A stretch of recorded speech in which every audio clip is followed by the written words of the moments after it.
Welcome to a flash update by Billie Beene. Today's date, December 7, 2025, time in Texas about 4 p.m. Some of the things we'll cover: President Trump, Venezuela, China, Cuba. China locks on to Japanese planes, and Cuba cries. So let's get started. So we have this redacted and Colonel Douglas MacGregor. Just within the last 24 hours, we have 2 Russian nuclear subs sailing into Venezuela waters, and we understand more are to come. And last week, President Trump put out the U.S. a foreign strategy, and some of the information in it included NATO and what's going to happen to NATO in 20 years when, according to U.S.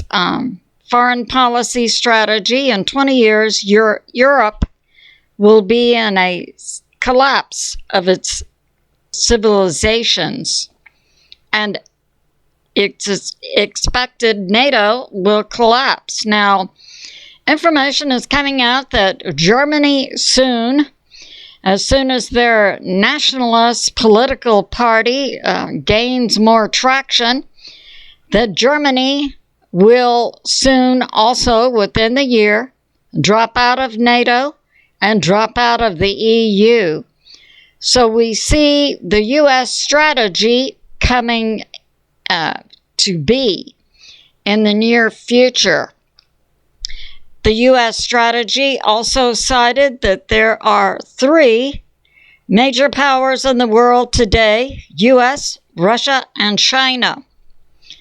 Colonel Douglas MacGregor says that NATO will cease to be within a few years, possibly up to 20 years, when the U.S. and, as I said, Germany drop out.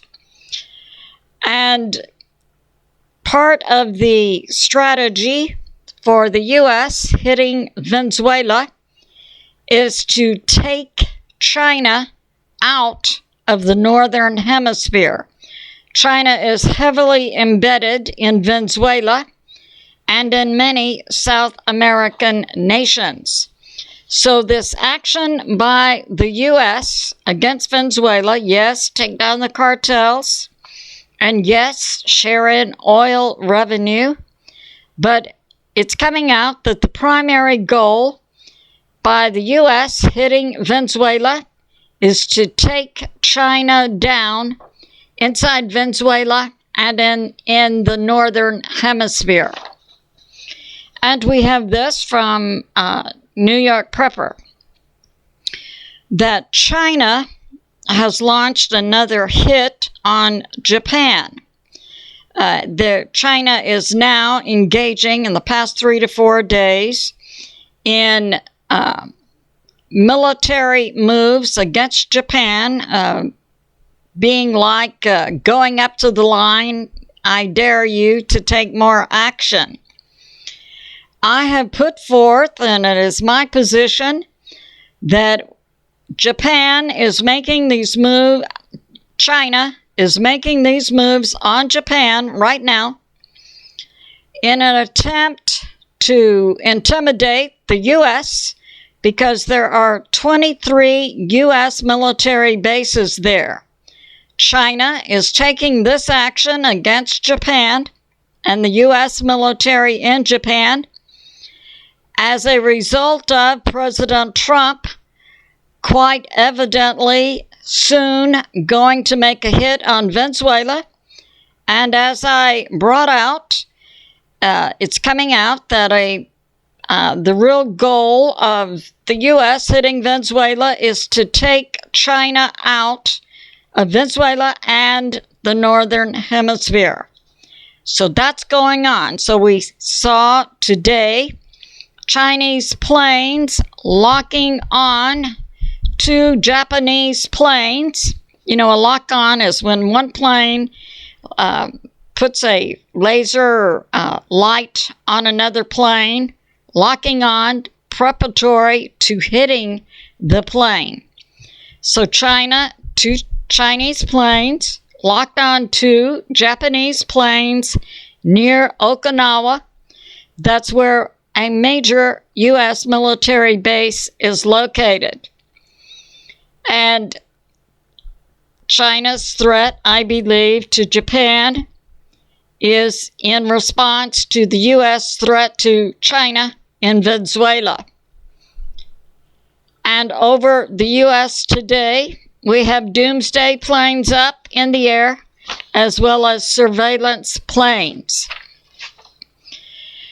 And I brought out in my earlier video today, it is worth repeating. Yesterday, Peru, their Congress okayed the movement of U.S. military and weapons across Peru, which would be in direct line to Venezuela via Colombia, possibly into Brazil, but definitely from the coast through Peru to hit Venezuela.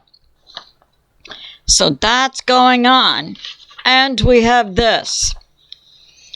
Cuba contacts the White House via back channels regarding Venezuela. Now, Cuba is also embedded in Venezuela. And let's recall the coup we saw in the U.S. presidential election of 2020. President Trump hasn't forgotten. The American people have not forgotten. Venezuela was a staging ground for that coup to take place via computers, as well as Canada, China, Serbia, Italy, plus other foreign nations who grouped together under the guidance of the deep state to bring about a coup in America in 2020. So that's going on. And now Cuba, I would say to Cuba, you're only 90 miles off of the Florida coast. Cuba was also heavily engaged in the coup operations from Venezuela. So that's going on. It's good to be in prayer for President Trump, America, the U.S. military, and world peace. I love you, and I'll see you soon.